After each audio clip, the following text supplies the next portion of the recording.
Você já se perguntou por que as empresas de serviços financeiros, como bancos, operadoras de crédito, de cartão de crédito e bolsa de valores, estão sempre entre as maiores empresas nacionais e estrangeiras e são as que estão apresentando os maiores resultados nos rankings internacionais? Se você nunca se perguntou isso, você está começando a entrar no camburão.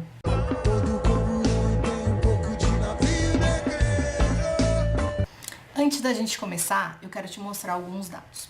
Você sabia que a Forbes publica anualmente um ranking com as 2.000 maiores empresas do mundo? Pois é, no ranking de 2016, dá uma olhadinha no que aparece.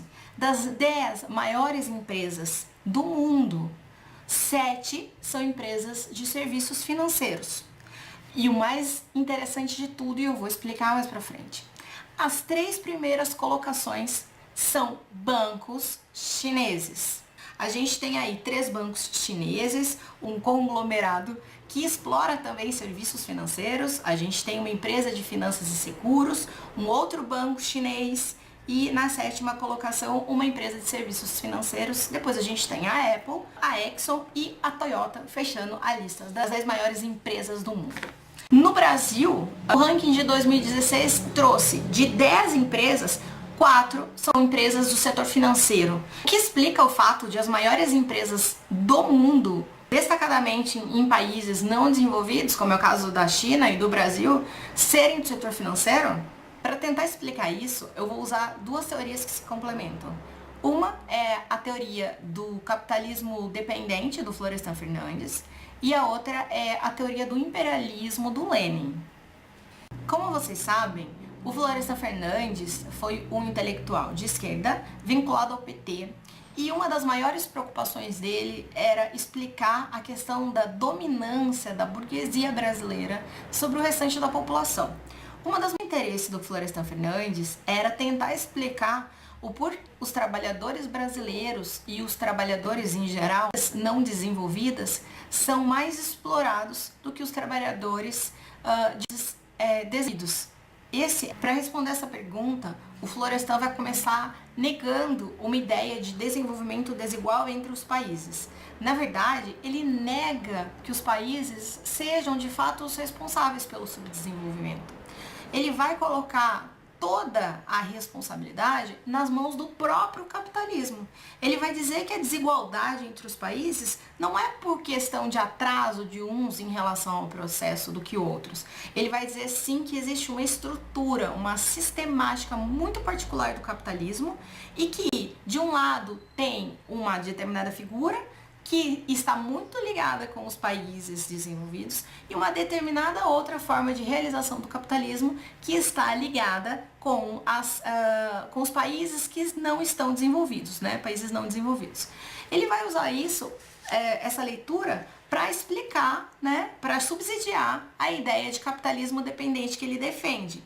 A ideia do capitalismo dependente, ela vai ser contrária à maioria dos intelectuais brasileiros, porque ela vai dizer que não existe, assim como diz a teoria da dependência, um centro e que na borda desse centro, na periferia desse centro, estariam os países não desenvolvidos. Como o Florestan não vai trabalhar com sistemas não autônomos que trabalham conjuntamente, ou seja, as estruturas do capitalismo colocada nos países desenvolvidos agem sobre as estruturas do capitalismo nos países não desenvolvidos por meio de suas burguesias, tá? Florestan, o que vai existir aí, então, e países satélites, países não desenvolvidos satélites. Para ele, existe uma estrutura que relaciona as estruturas internas dos países não desenvolvidos com uma ideia de superestrutura, com uma ideia de externo, né? Elas trabalham em parceria. A burguesia local trabalharia em parceria com a burguesia internacional. Aí você já pode pensar que se existem 2 burguesias, né? 2 temas de dominação e exploração funcionando uma junto com outra, para explorar um determinado país, você imagina que aqui e nos países em desenvolvimento, uma exploração, uma dominação similar ao que ocorre nos países desenvolvidos? Sem saber de nada, você já vai responder que não é igual, não é verdade? Não existe, não é igual, a nossa exploração é muito maior.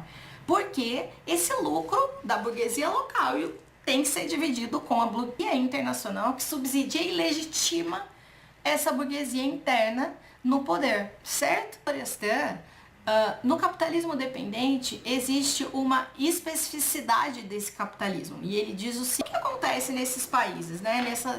Nesses países dependentes? É lógico que vai haver uma sobreapropriação, uma sobreexpropriação e uma superexploração nos dizeres do Florestan Fernandes e um super lucro, como é o caso da fala do Lenin. Isso tá então. O Lenin, por sua vez, vai falar pra gente que existe um capitalismo superior, que é o capitalismo que está instalado agora. Pensando nas fases do capitalismo, né, em que a gente tem aí uma fase de capitalismo comercial, que para o Lenin vai ser uma acumulação primária, muito relacionada à expansão comercial. Depois a gente tem aí um capitalismo industrial ou capitalismo convencional. E por último, a gente vai ter uma fase que é conhecida popularmente como capitalismo financeiro, mas para o Lenin se chama capitalismo imperial. Porque todos os grandes conglomerados ou os maiores conglomerados da atualidade devem, e isso ele escreveu em 1916, devem seguir um curso financeiro, eles devem caminhar para uma estrutura financeira, ou seja, acima de quem produz a riqueza, tá quem superproduz essa riqueza, que seriam os bancos ou as operadoras do sistema financeiro. O Lenin vai trabalhar muito com essa ideia. Ele vai dizer pra gente que os bancos são, de fato, os tipos empresariais responsáveis por esse novo capitalismo, por essa fase imperial. Lenin, no texto O Imperialismo, Fase Superior do Capitalismo, vai mostrar pra gente os prejuízos das oligarquias financeiras que estão se formando ao redor do mundo. Ele vai mostrar pra gente como funciona essa estrutura de capitalismo financeiro, ou como ele chama de fase monopolista do capitalismo, em que os monopólios que antigamente eram monopólios industriais, agora passam a ser monopólios financeiros. Eles dominam não só os monopólios comerciais, os monopólios de produção, né, tendo em vista que o dinheiro desses monopólios passa pelo monopólio basicamente financeiro, como eles também atingem relacionamento de estados, ou seja, há uma quebra do poder. O poder sai das mãos dos estados, o poder político acaba saindo, se diluindo das mãos do estado e ela passa para a mão do grande capital, e esse grande capital basicamente é um capital financeiro, tá? Ele vai trabalhar bastante isso no livro e alguns pontos são muito relevantes para a gente começar a pensar como nós, de esquerda, devemos nos posicionar em relação a isso, né? Para entendermos também e principalmente qual é o nosso papel nesse sistema todo, né? Como nós estamos colaborando para a manutenção de uma burguesia local e essa burguesia local, obviamente, está mantendo seus padrões de ação em relação às burguesias internacionais com uma superestrutura de dominação sobre o trabalhador. A esquerda sempre esteve ligada à quebra desses padrões, né? A gente viu nos governos recentes de esquerda não uma quebra de padrões, né? A gente viu muito uma ação de mudança democrática dentro de um sistema democrático, sem quebra do sistema político em si, né? Isso eu estou falando, obviamente, do governo do Lula e do governo da Dilma, tá certo?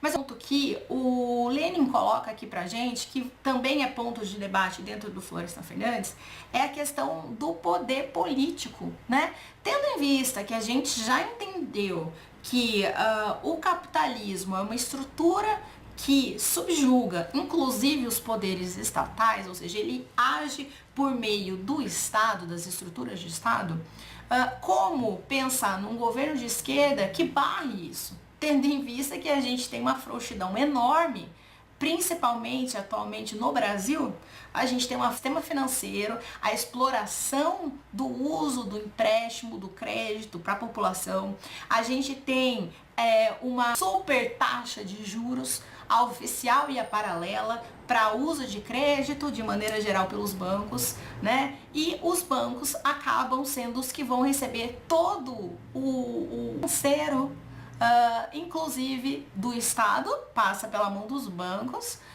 e também das empresas, ou seja, eles são um super monopólio. Como o Estado deve se posicionar dessa forma? Como nós, como militantes de esquerda, nós devemos cobrar os nossos representantes no sentido de diminuir essa ação.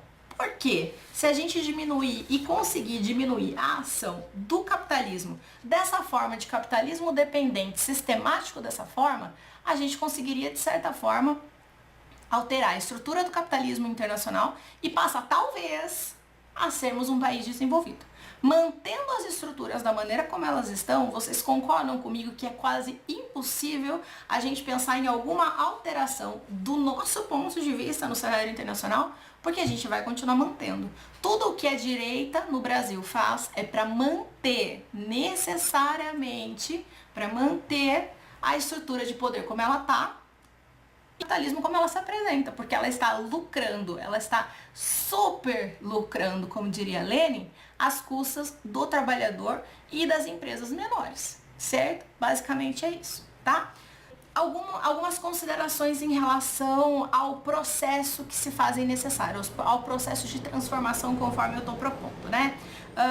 O capitalismo financeiro, a gente sabe que pressiona necessariamente, é uma estrutura de pressão sobre as estruturas de política interna, certo? E muitas vezes os nossos políticos acabam nem percebendo essa estrutura de pressão, e a gente mesmo acaba dizendo por aí que o grande problema é simplesmente a questão política, né? O sistema político estaria errado, defasado, problemático, permitindo uma série de brechas para a exploração do trabalhador, para o nível de desigualdade enorme que nós temos. Na verdade, não é bem isso. Se você for parar para pensar, você só vai quebrar isso, você só vai conseguir desestabilizar esse sistema da maneira como ele está sendo colocado, não de maneira diferente a uma mudança de perspectiva e de ação.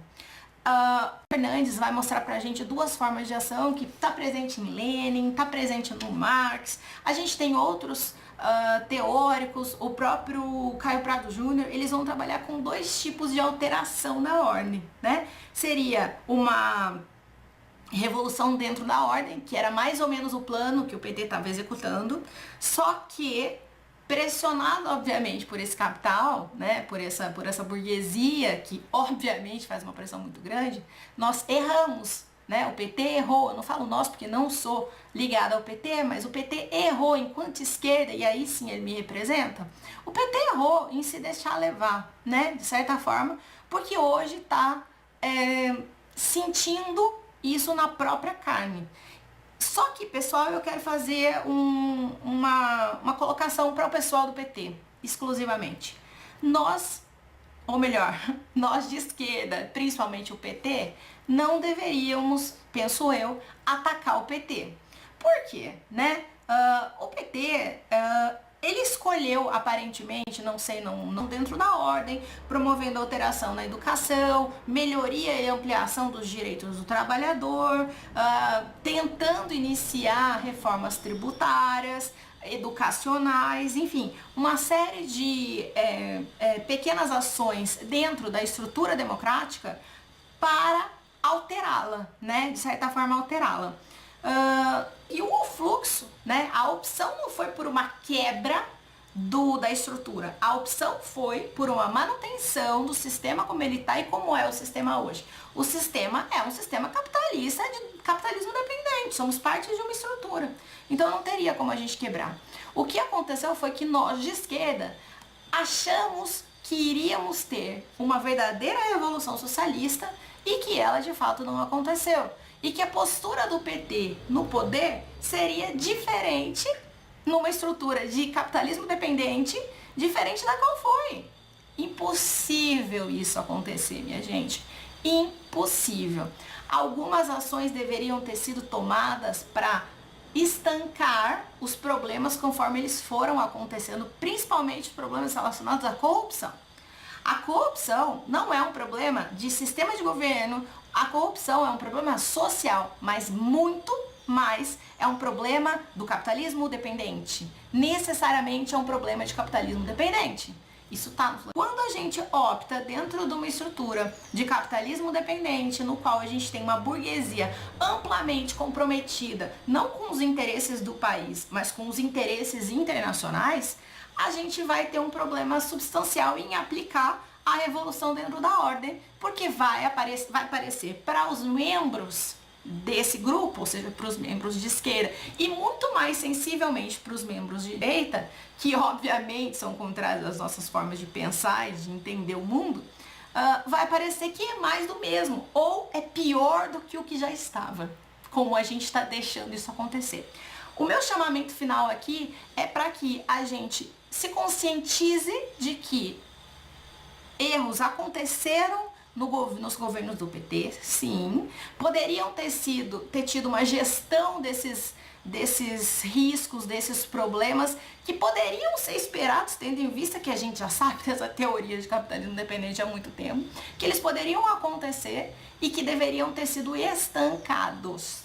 Como eu não sei, militância na rua. Nós não temos, nenhum partido de esquerda tem nada de envergonhar-se. Muito menos o PT, tá certo? Então, pessoal, e a outra forma que a gente teria aí seria uma revolução contra a ordem, que seria basicamente uma tomada de poder, possivelmente à força, e a implantação de uma sociedade socialista. Eu acredito profundamente que seriam possíveis as duas formas de implantação ou de quebra desse modelo de exploração capitalista por meio da política, por meio das estruturas de Estado, por meio da ação bloqueadora do Estado e não da ação como ferramenta do Estado em relação ao grande capital internacional, tá? De pensar agora é fundamentalmente nos unirmos enquanto esquerda e a partir daí elegermos para 2018 um novo representante de esquerda, seja ele quem for, né? Mas a gente não pode se perder, eu acredito, em picuinhas partidárias, e sim numa grande militância de esquerda, a favor do povo. Agora já deu para você entender o porquê os bancos são as empresas que mais crescem e são as maiores empresas do mundo atualmente, né? Basicamente, também deu para você entender o porquê as empresas, os bancos, países em desenvolvimento também têm uma lucratividade enorme e porque elas estão sempre nas melhores posições dos rankings. Justamente porque há uma superexploração nesses países que as colocam nessa situação de grandes empresas, tá? O objetivo desse canal é fornecer para os militantes de esquerda uma base teórica sólida, com informações sólidas, para que vocês debatam e militem durante os próximos 2 anos, para a gente novamente eleger um governo de esquerda para continuar aplicando as medidas contrárias a esse capitalismo dependente, tá certo? Pessoal, obrigada. Se você gostou, dá um curtir, compartilha com seus amigos e mais pra frente informações sobre como ter palestra nas escolas, tá bom?